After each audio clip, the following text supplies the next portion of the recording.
Hi, I'm Metta Spencer, and today we're going to talk about something of a disturbing topic. So, don't get too upset. But this is certainly one of the big challenges we're facing, and that is disinformation. The notion that there may be evildoers out there trying to misinform us deliberately. It's bad enough when we have to figure out what's true and what's false on our own, or even with a lot of well-intentioned help. But when there's somebody out there trying to trip us up or lead us down a false path, that's pretty damn bad. And I don't like to believe in conspiracies because it puts me or keeps me in a paranoid state of mind. But there are conspiracies out there. There are evildoers out there really trying to make trouble. And today we're going to talk to two of them. We're really going to talk to two people who are especially concerned about that issue. And one of them is Dr. Thomas Hedberg, whom I've got to know a little bit in the last few weeks. I don't know how we came together, but at any rate, he called me. And I'm impressed with his credentials and his background and the interesting things that he is doing. And he has a friend, Tom DeLachary, who is apparently they went to university together years ago. And both of them have such interesting life stories and biographies that I'm afraid that if I try to explain who they are and what they do, I'll mess it up. So I've decided I'll let them introduce themselves and say a little bit, one or two sentences anyway. All right. Well, first of all, I'm a Brooklyn boy, so I'm local to the New York metropolitan area. I started have an early interest in biology by sort of picking the bark off sycamore trees to see what was underneath it, and that blossomed into an interest in neurophysiology. So I trained in neurobiology undergraduate at Cornell. Did some medical work at Stony Brook University, did radiation biology at University of Oregon, and then finished up my doctoral work at Harvard and Boston University in human neurophysiology. Uh, since then, I've been working globally in the area of medical neurobiology and neurology.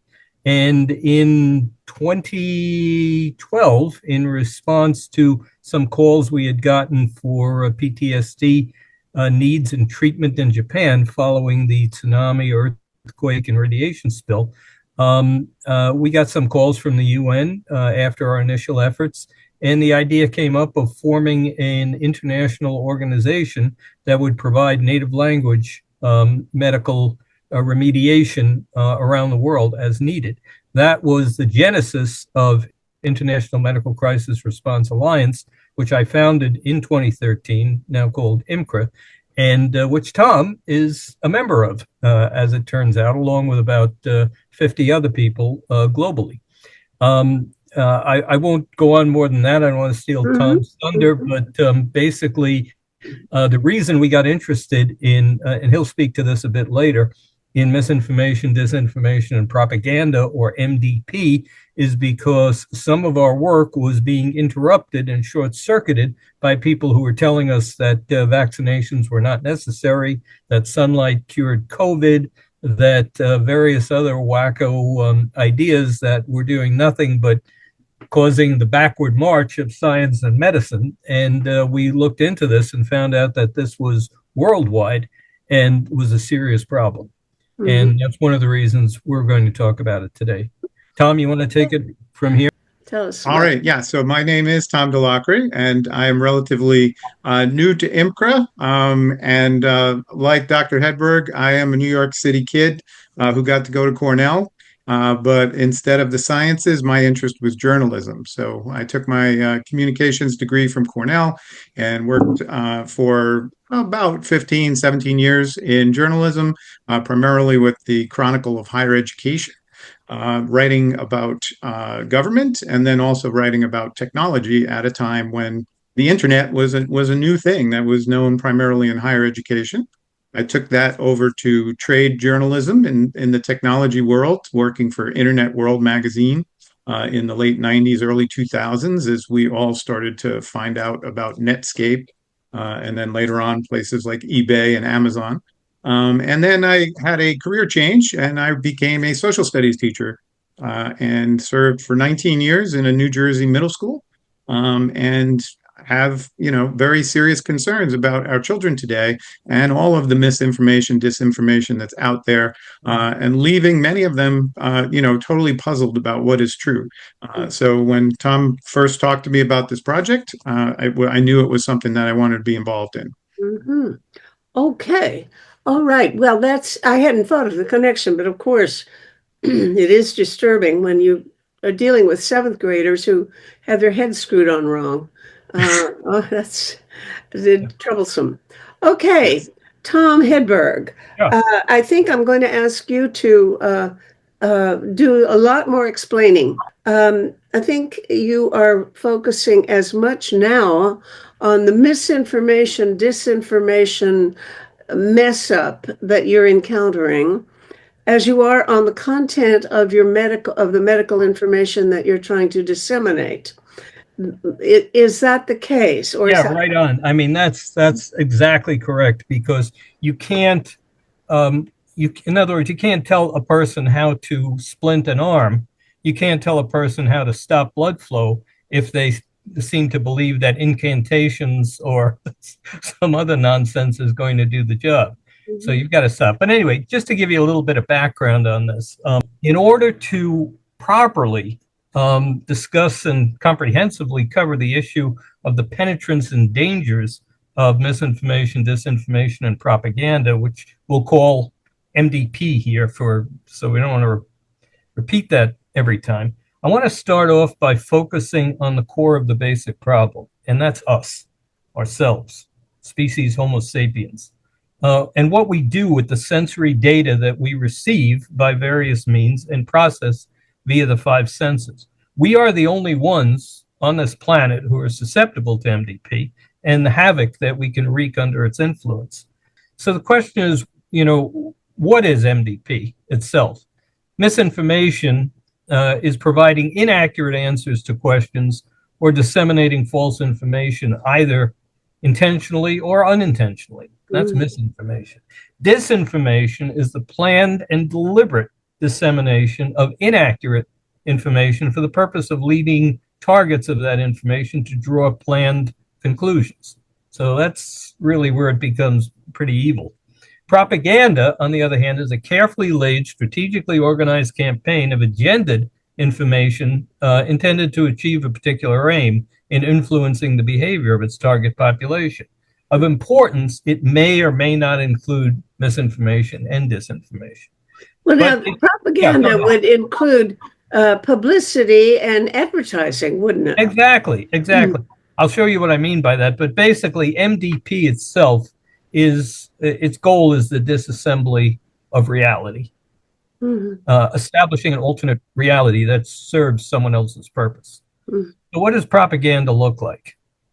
It can be pretty innocent. During World War II, we can do it. It wanted to unify people to a joint effort in defeating the bad guys.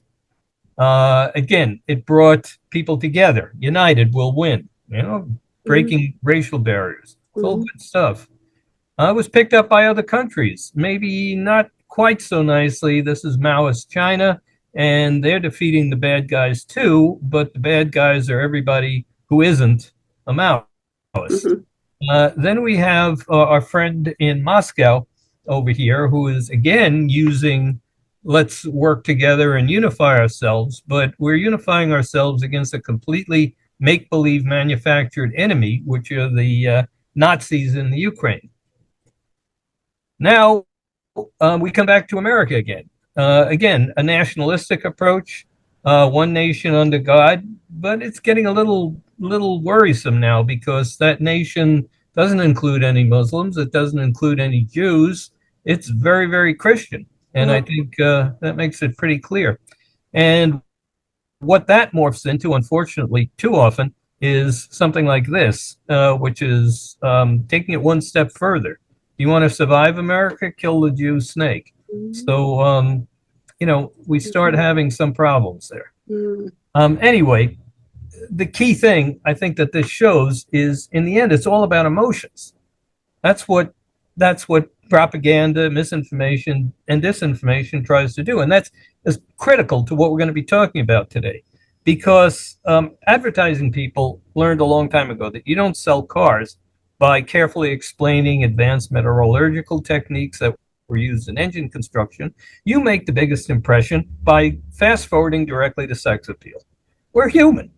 We don't want to be like Spock and Star Trek and have no emotions, devoid of emotion, because that's what makes us human, for good or ill.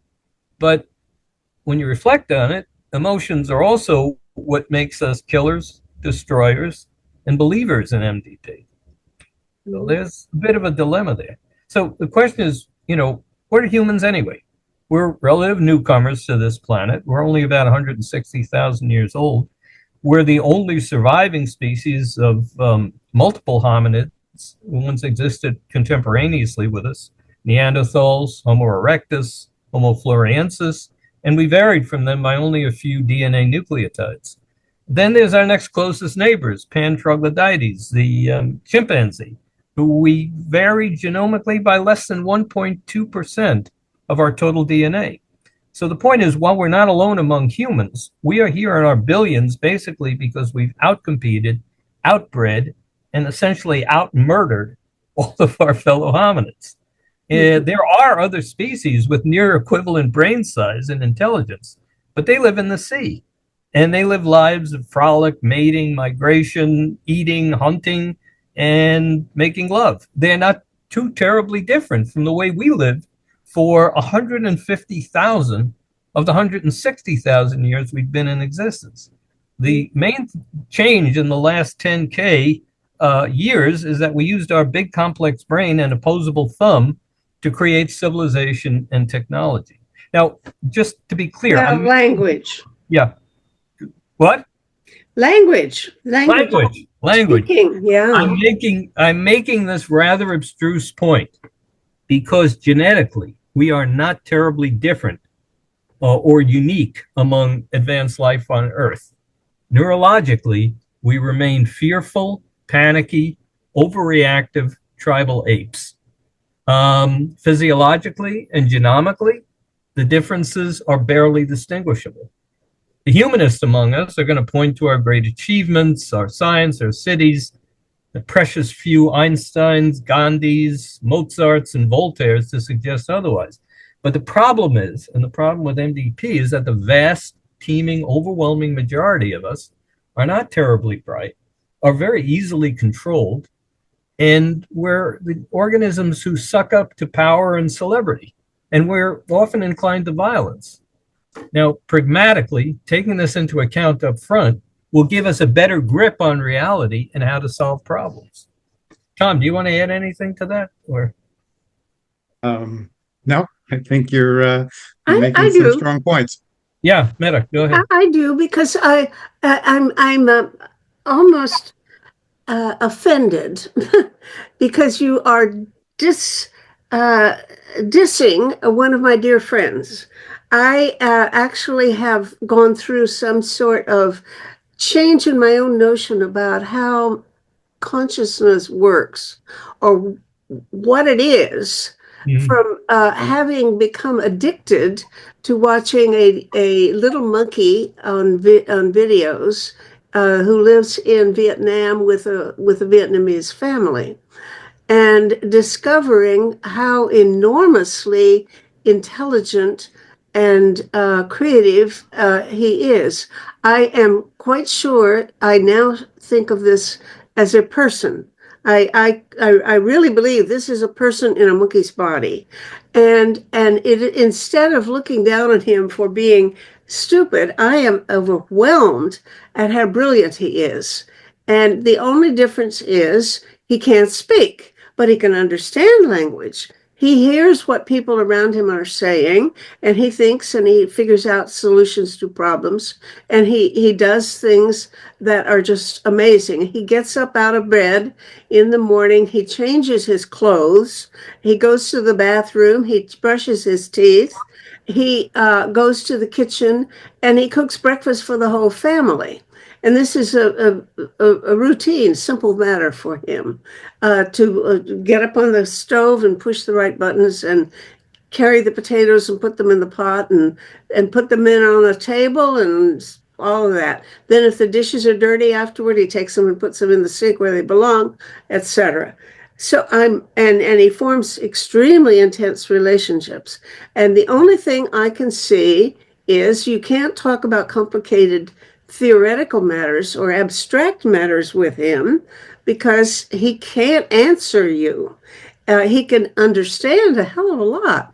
And I would love to see them practice with those little buttons where you teach the animal to push this button if he wants to go outside and push that button if he wants to, Well, here's where, if I may, here's where I would venture an objection. You're yeah. calling him an animal.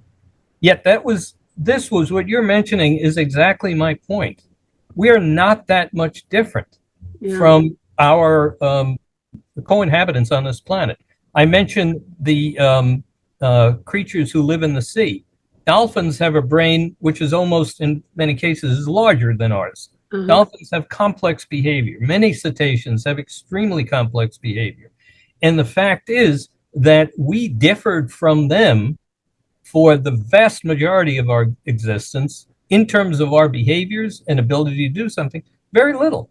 We spent our lives doing the same sort of things. As far as primate intelligence is concerned, it's the same thing you're talking about with monkeys, with chimpanzees, with gorillas. I mean, you know about the gorillas who are able to actually understand words and form some words. So this is indeed my point. We don't differ that much from intelligent species on Earth. We're not these precious entities made in the image of a great godlike beneficence, as we like to believe. In fact, if you look at us, from the lowest fanatical Hamas murderer to our greatest peace advocates, Gandhi, Eleanor Roosevelt, you name it, we're only as good as the information that we get, process, and then react to. So we're not this extraordinary intelligence. We have this opposable thumb, and we have this technology, and we have this civilization, but it's a relatively new phenomenon. And we're not that different from the other animals. So the first thing we have to disabuse ourselves of is the fact that we are these godlike entities established on this planet, you know, we're the special pets of the creator. No, not necessarily. We are one with the other organisms on this planet, but we have a couple of advantages over them, which have enabled us to become, unfortunately, susceptible to MDP and responsible for it. So that's the issues. Okay. Now, I want to point out that throughout our history, our societies have regularly been dominated by the most vicious individuals and groups among us. Hence, we've been consistently ruled by kings, emperors, dictators, Führers, strongmen, and anyone else whose primary interest is monomania, money, power, aggression, and not the good of ethical good government. Attempts at a purely democratic society continually through human history have failed more times than it's worth to mention. This is not much of a recommendation for godlike intelligence. In fact, if you look back in history, one of the first of us who ever ventured the idea that maybe there are intelligent, kindly societies somewhere else in the universe was Giordano Bruno, and they paid him back for it. They burned him at the stake, and that was in the 1600s. So we seem to have a serious problem enjoying extended periods of peace, particularly because of people we follow. The reality of our existence has been one war and one obscene criminal activity after another globally, almost as long as civilization has existed, with very few intermediary periods when we get peace. When we get an advance in our technology, bam, we almost immediately search for ways that we can use that technology to increase our power for killing, subjugation, and other chaos.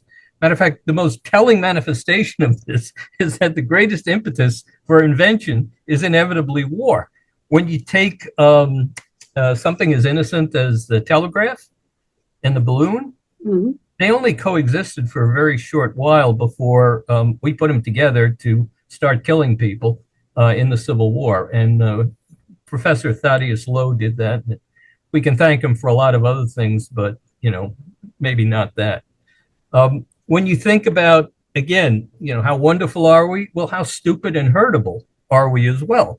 You can collect that data yourself next time you're out on the highway. Everybody knows that excessive speed, tailgating, and alcoholism contribute to the majority of horrible crashes, deaths, maimings, etc. Yet every time you're out on the road, you'll see this interesting phenomenon you may have not noticed, which huge spans of empty road between little clots of about 12 cars that are all tailgating them at the same time. So you see this clot go down the road, nothing behind it. And that's the way people are driving. We've got a lot of deficits, and people who realize what our deficits are use them mercilessly. Like, for example, iconography and tribal symbolism. For Americans, all you usually need when you send them something or you want to attract their attention, you have flapping American flags, you have weeping eagles, you have yellow ribbons, you have wounded soldiers in sad positions, and you match that kind of dramatic imagery, and then you match that with a few stock phrases that people can latch onto, like MAGA, or in another world, Deutschland erwacht. Why would anyone expect a species like us to be resistant to the skillfully wrought blandishments and lies and manipulations of the most recent round of dictators, kings, or strongmen? Or why would we be capable or motivated to design a society which is intolerant to these lies and manipulations and which tries to bring up our most negative traits? We are, and we've always been, totally susceptible to skillful MSD, especially when it is simplistic, when it is penetrative, and when it is incessant, as it suddenly is. I mean, it's easily done, especially now when all information comes through, our phones and our iPads. You want proof? Just look at history. The millions of deluded and emotionally overwrought humans who are marching fanatically behind over the cliff like lemmings with Napoleon, with Hitler, with Stalin, with Mao, and most recently with an ignorant and criminal American demagogue, unfortunately. So we got big trouble. I mean, so I don't want to believe that we as Americans are as stupid and self-destructive as we seemed to be last November. But the fact is, an enlightened democracy, which we are striving for, it is, and it's always been, an incredibly fragile experiment with no assurance of success. And I think Tom will agree with, it's always running against the current of history. I mean, the men who formed America in the late 18th century, they were great. The chance of having such an assembly of astonishing intellects in one place at one time, devoted to a utopia, practical, enlightened democracy, I mean, that never happens. But the fact of the matter is, they did their best to plan the future, and it's admirable, but times change, and reality does as well, and the understanding of who humans are and how to use them also does. I don't disagree at all with anything you said, but I think it's a partial story. It seems to me that part of you're talking about the way we are easily led around by the nose. And yes, that's true.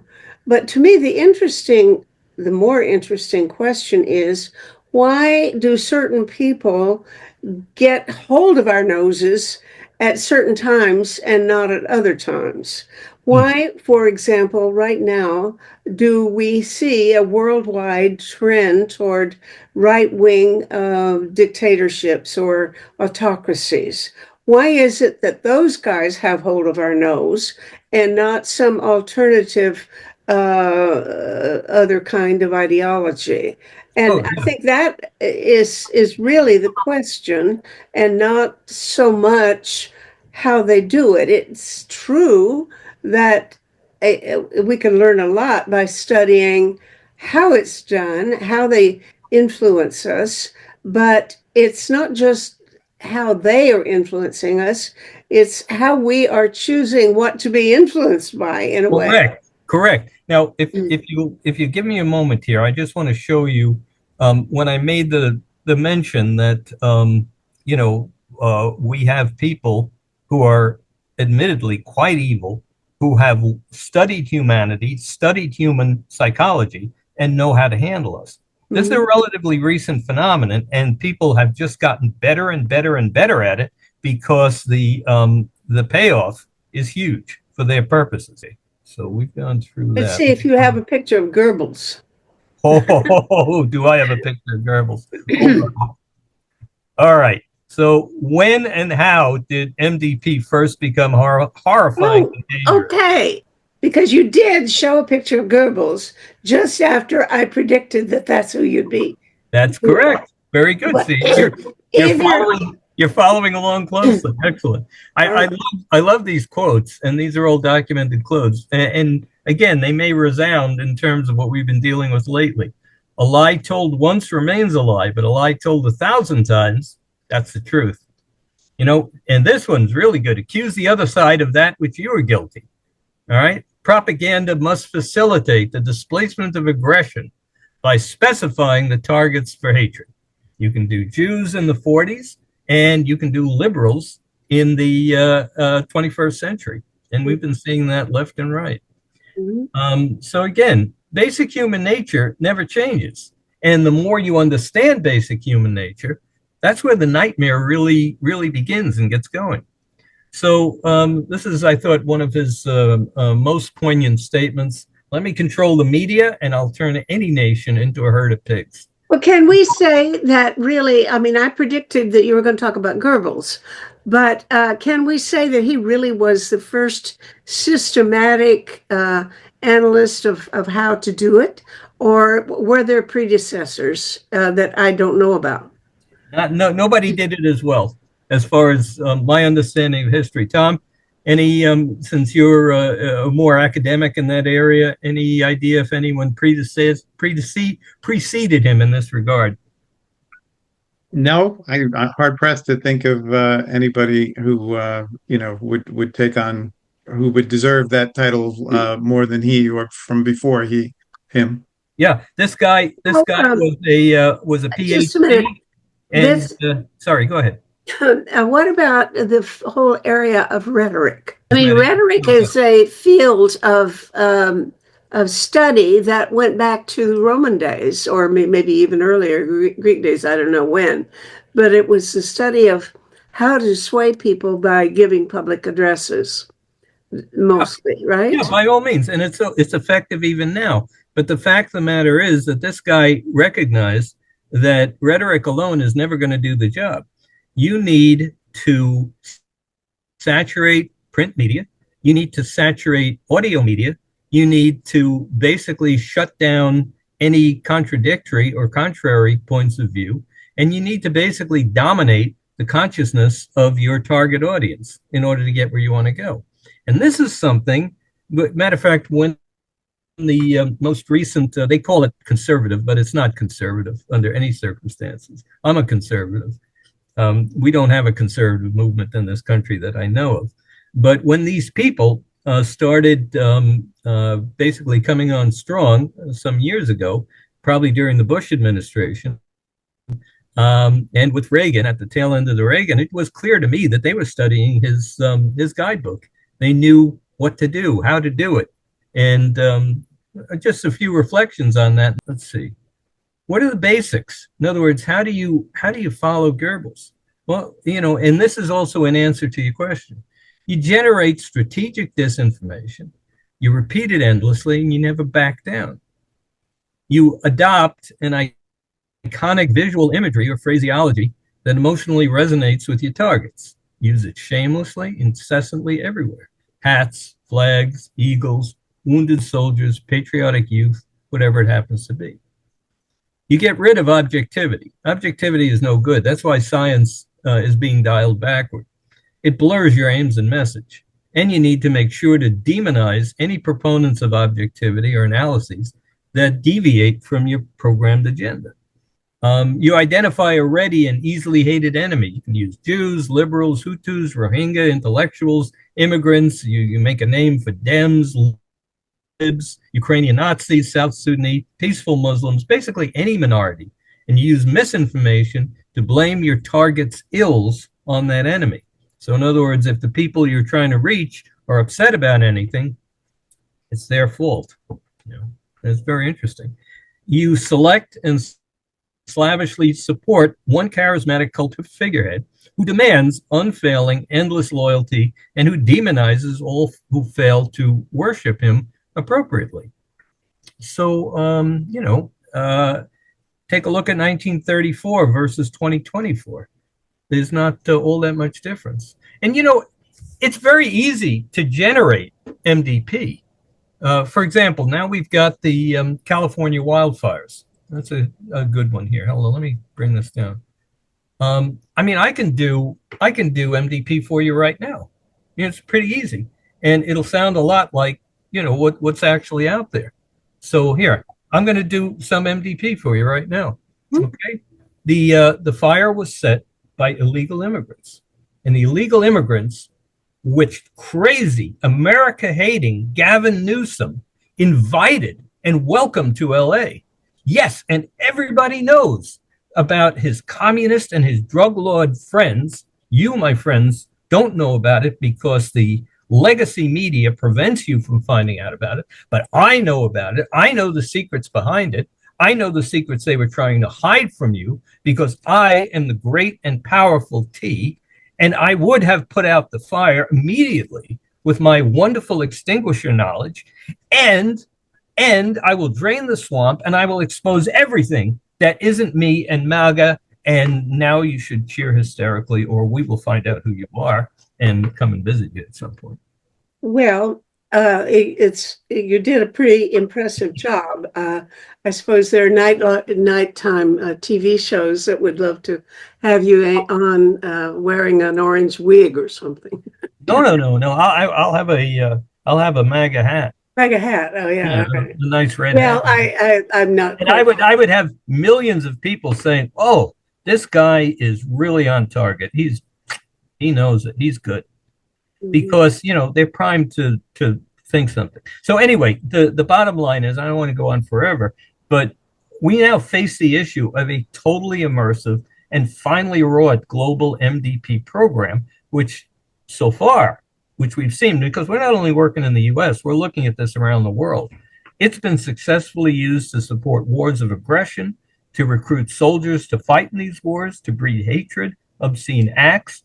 Most concern to IMCRA is to backtrack progress made in science, medicine, climate study, and global ecology, and in general to help dement populations. And these populations now, this is 2025, we've got terabytes of information at our fingertip, and we've got millions of people who have no idea how to properly assess it.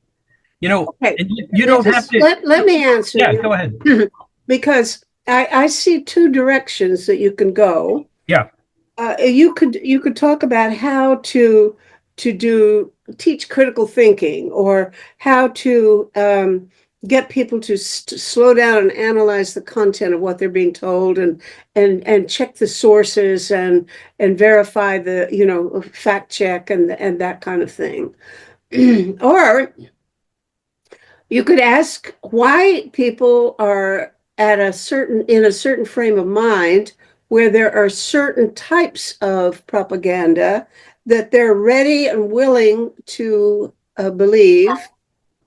For example, you can say all of that stuff that you just said to me until the cows come home, and it's not going to impress me, and it's not going to probably impress Tom DeLaughry, but because we're set up differently as we're going to be critical of that. So the real question to me is, how come there are mindsets at certain historical periods where people are inclined to believe one kind of misinformation or disinformation rather than another? And right now, the real question is why worldwide, it's not just the Americans, it's worldwide that the right wing autocrats are coming to power and using the technologies and the misinformation systems that you've pointed out. But the question is, why do people want that? Sure. Why are they? For example, they are against scientists. They're against, especially against elites. They're against you and me because they would attribute most of that misinformation to smart-assed, educated people living in cities who think they're better than Sure. rural people. Absolutely. And this is very interesting. Meta, it's almost as if you're reading my mind because you bring me to the next series of slides. But before I get into them, I just want to mention, it may occur to some people who are watching this, it's like, well, why hasn't anyone done anything effective about this? I mean, we have good guys in the US. Why not? Why haven't they figured out a way to deal with this? The problem is, at least in terms of what we've studied and observed over the last 6 months or so, the good guys are like totally inept. And you and I have had a discussion about this before. The attempts that we've seen thus far to counter MDP, they're weak, they're feeble, they're clueless, and they are totally out of touch regarding the mood of the target population. Give And the me lessons some that have been examples. learned. Wait a Yeah. minute. Give me some examples of these clueless, feckless people that you're talking about. Well, let's take the Democratic Party, for example, All the right. direct opponents of some of the people we're talking about.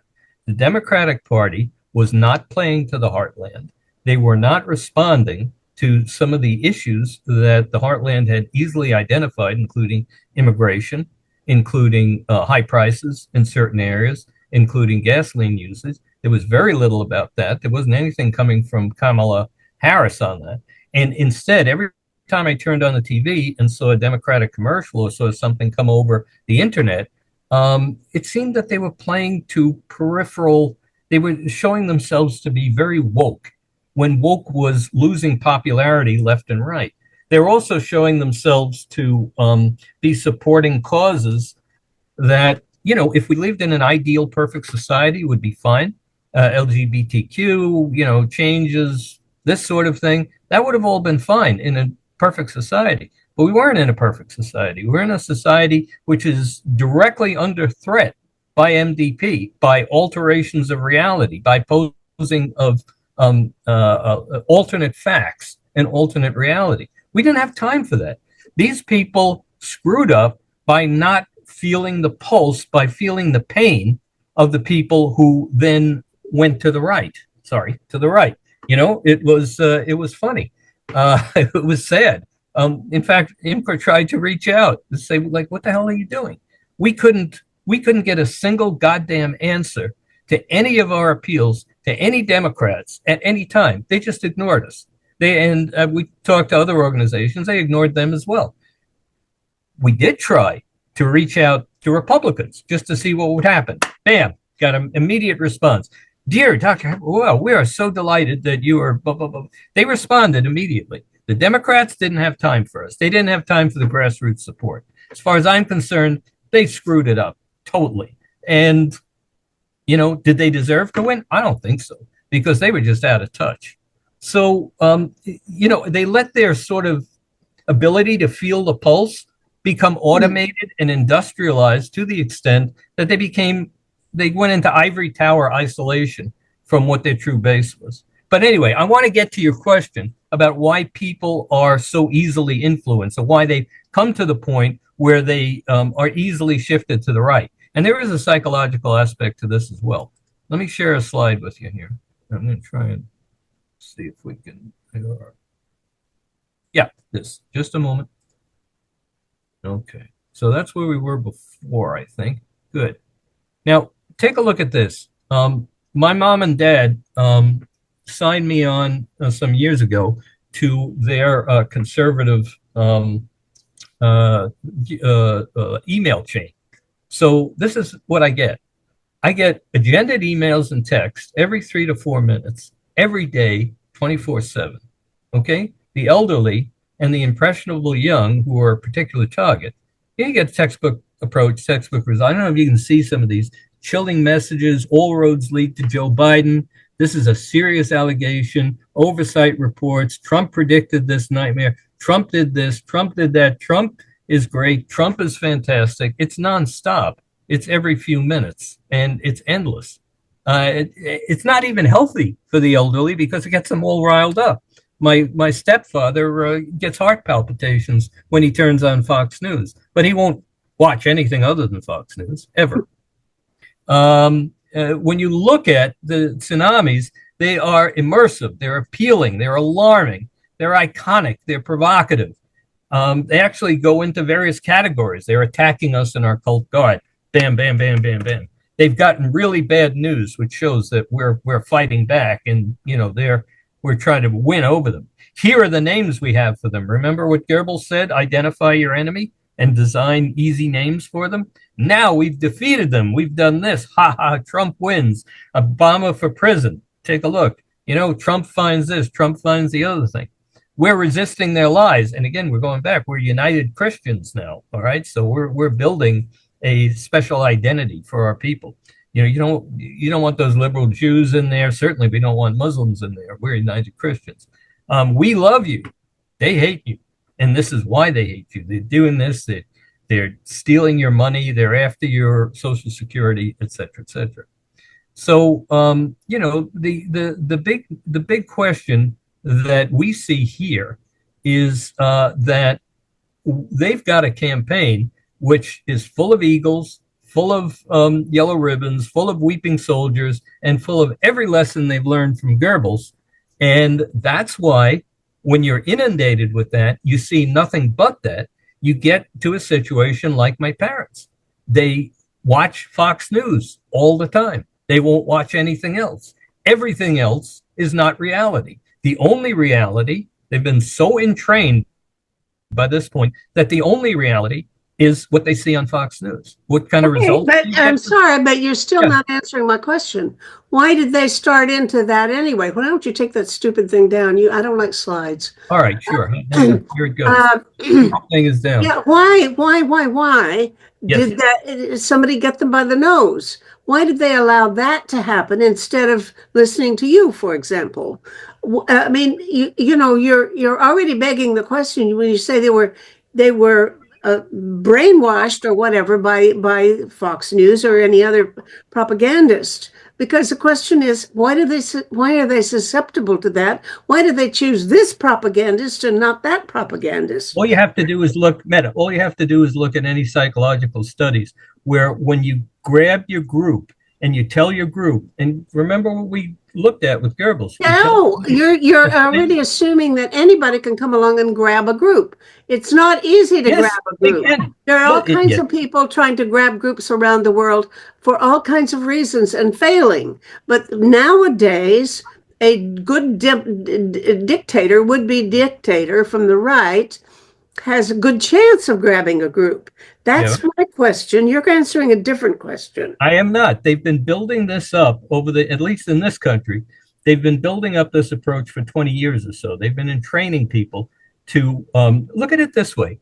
If you were receiving emails every single day and everything you were watching on television told you that blue-eyed people were less intelligent than brown-eyed people. Yeah, but why are people watching that television? They could be watching MSNBC. They could be watching PBS. They could be watching Democracy Now! You want the whatever it's called. You want the sad truth, minute? The sad truth goes back to what I was saying in the beginning. You can ask yourself the same question. Why is PBS always searching for funding? Why does PBS go off the air in so many different places? It's because people are not interested in being forced to think.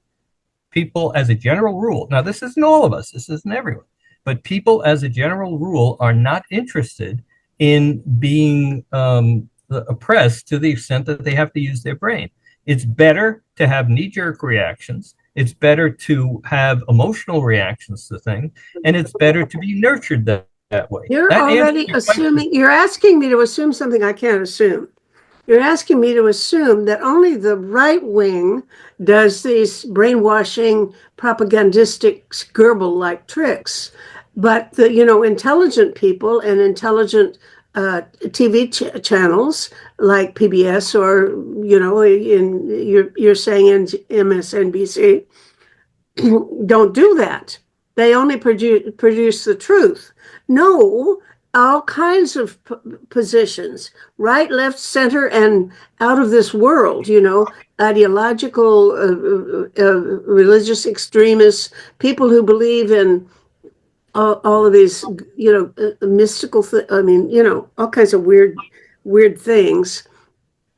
All kinds of Well, people try to use propaganda tricks, and we all distort. We have all a tendency to pick information that fits the point of view that we want. So we select the information that we want people to Yeah, Meta, I believe, think and we put it out. And yeah, right and left and center, they all do it. yeah. Now, Well, I think you're overplaying the devil's advocate part here, because one of the things about legacy media, and the reason that we need to keep legacy media, is because they have standards. There are journalistic standards, which means, yes, of course, there's a little bit of a spin. There always has been. That's nothing new. Yellow journalism goes back to the Pulitzer papers in the late 1890s when it first became known. They really started the Spanish-American War. But the fact of the matter is that for most papers, the New York Times, Chicago, San Francisco Examiner, et cetera, they have journalistic standards. People go to journalism school. Tom can speak to this, in order to work for these newspapers, which means you don't make up bullshit out of full cloth. That is not a problem for Fox News and for some of the far right people and their supporters. They don't give a damn. If it's what the hell, they just make it up. It makes no difference. You want to say that Gavin? Hang on, let me finish. You want to say that Gavin Newsom invited all of his communist and drug lord friends? You just say it. You don't have to support it. You just say it, and you ram it into people's heads again and again and again. And you don't need the media. Yeah, you don't need the media. You've got your own, pipeline out to 1 million followers, or millions and millions of followers who will get your message and then share it with all of their friends as well. So sure, you've got Facebook. It's not even necessary for them to initiate the spread of this crap, because people now use Facebook to send these memes, audio memes, visual memes, whatever it happens to be, that are generated immediately out to their friends. They get 1 million likes. You look at the stuff that goes on once something is sent out to friends. Tom is absolutely right. You don't need to even have it on media, because they send it to each other. And coming back to your question, Meta, I need to ram home on the point that history and a review of the human condition has shown that the vast majority of people like to follow. They don't like to think independently. They don't like to go against the current. And if you inundate them with a tsunami, with a blizzard of emails, of social media messages, of television approaches, of AM radio shows, eventually you're going to take that vast majority and you're going to play right into what they like to do, which is not to think very much, but to start following some sort of charismatic leader. Okay, Tom, let's agree on one thing. You're half right and I'm half right. I think we're both saying something true, but the truth is someplace in between. Probably it's really true. I think it is true that these right-wing guys, certainly obviously Trump, is using the Goebbels playbook in a way that the New York Times absolutely doesn't, or etc. However, it is also true that we all do pick information and facts that suit our own worldview, and we all do present points of view that are consistent with our own, and we send them to our friends. Now, you say, you could inundate people with all of this bullshit. Well, they can't inundate me. I'm on Facebook, and the only videos that my friends send to me are either people they agree with me, or they're talking about trips they've taken, or food they've eaten, or parties they've been to. I don't get that kind of junk that you're talking about. Because Why you're in a is it? different group. Because You're in a different group. my friends, I select my friends, and my friends happen to tend to agree with me. Yes, and you're a highly educated woman, all right, in a very isolated elitist group, just as we are. So that's what you're going to see. Matter of fact, if you got some of that nonsense, you would immediately reject that. But you're not everybody, Meta. You're different from the vast majority of humans who, would just, are not interested in science because science or medicine requires objectivity. You take someone like some of my colleagues, they may work for 20 years on establishing a certain theorem, and if it is disproved as scientists, they don't insist on it. They say, "Oh, damn, my theorem was disproved. I got to start again." That's the nature of science. That's how we advance in the world, and it's not the way that the rest of humanity works. Okay, Tom, you want to talk to this issue, slide number 8? Yeah, sure. So as we're saying, this is an organization, IMCRA, that has been dedicated uh, for its long history of responding to medical crises and to spreading access to medical information and ways to improve healthcare, particularly in remote areas. And so, it's really not a surprise that we're especially concerned about what Tom has been talking about: misinformation, disinformation, propaganda, when it relates to medical issues, right? So, we've, I think, touched on the idea of, the messages that went out raising questions about the COVID vaccine, who questioned the requirements in public places for masks during COVID.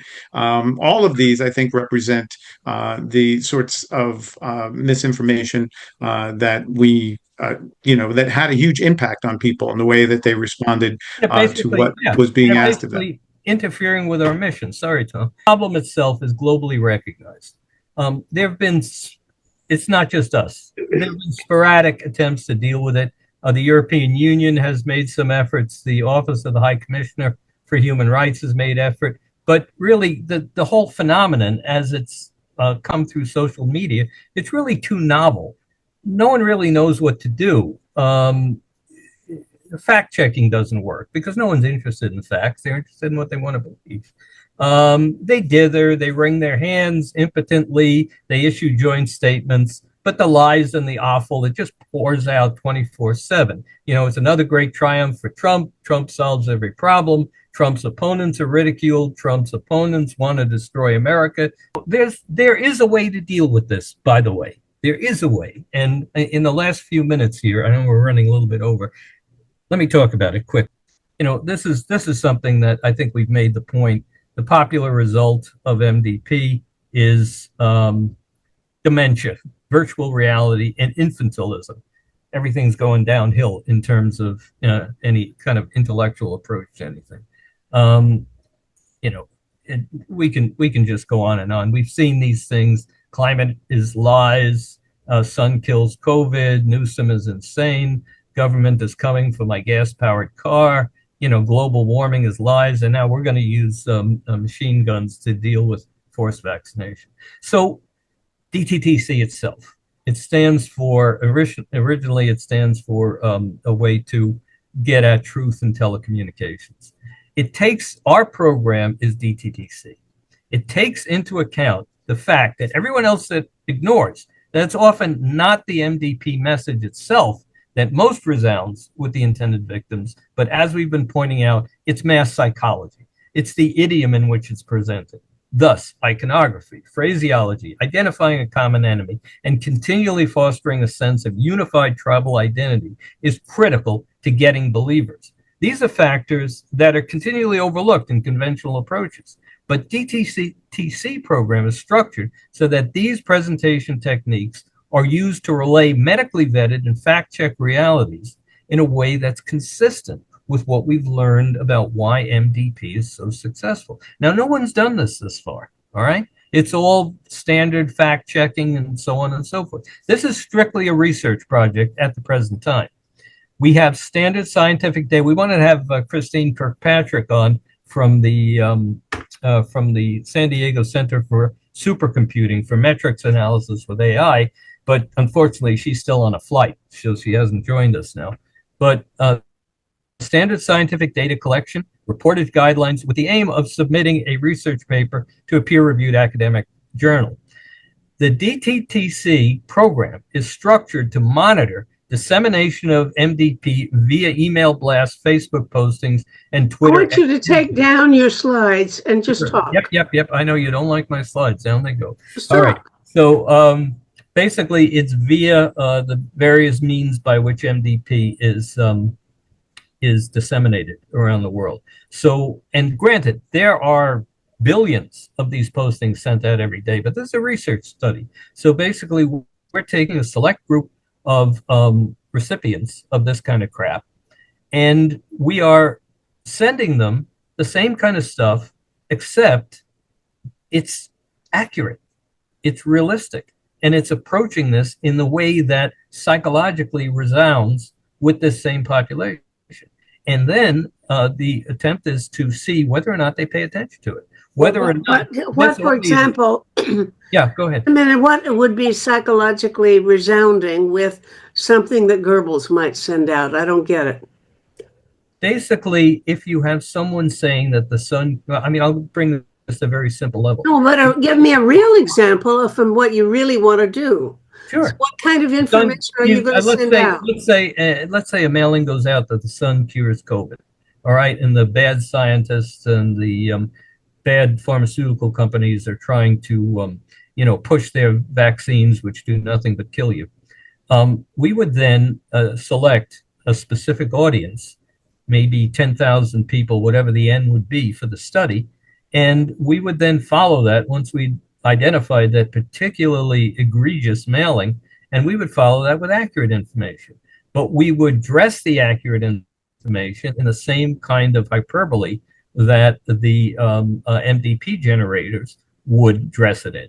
In other words, if there was iconography, American flags, eagles, whatever it happened to be, soldiers, we would, grinning leaders, we would then mimic the exact same thing. We would send it out to the same population, and the AI metrics would then identify the degree to which it was either responded to, immediately deleted, looked at, how long it was looked at, and then that is also followed with a questionnaire toward the end of the study.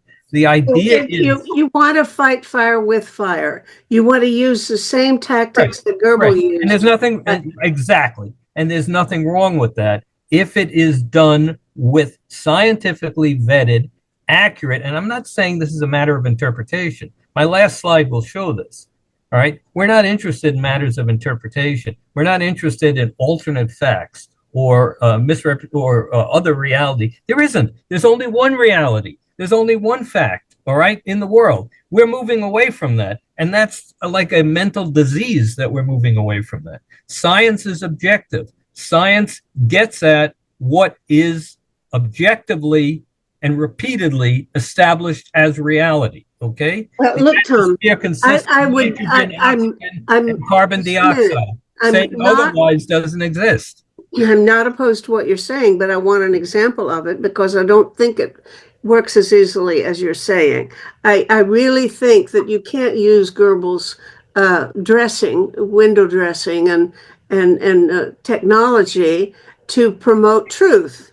I don't think it is as easy as you think it is. Sure. Well, it may not be. Wait, because you haven't come up with. If you had come in here with an example of a message that you had actually tried to counteract, showing how you're going to use, say, combat anti-vaxxers with a pro-vaxxer kind of message wrapped up in an American flag, then I'd like to see it.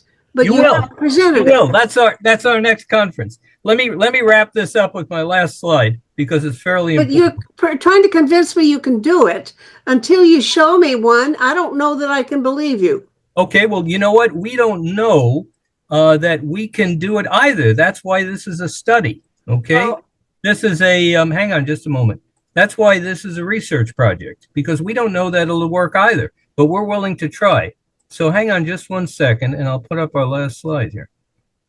You keep on these stupid slides. I tell you, people don't like to look at Well, slides. they're going to have to look You're You're gonna have losing to your look at audience. the Every time you put a slide up, people turn Yeah. you off. Well, maybe, but this one's necessary. So basically, that's what DTTC is. Our motto is let's make intelligence matter again, which is MIMA. So that's our little keyword as well. Reality is not a matter of opinion. And we're trying to get this underway as soon as possible. We're doing fundraising now. So if anyone is interested in seeing DTTC happen, so we can not only show Meta our response slides, but we can show how many people are actually responding to the response slides. Do it for Meta. Send us a donation, and there's our donation site. We're in the Sono building. It's funny, Connecticut. you're asking people to send money to, I believe, Facebook. Is it Facebook, the META? No. We're just to assure you, we're a 501c3 nonprofit organization. We work with the ECOSOC division of the United Nations, and we're pretty well vetted. If you have any questions, that's my email address. And one more thing before we're off, I got to put in. I talked to Matt about this, Tom, so I got to put in a little plug.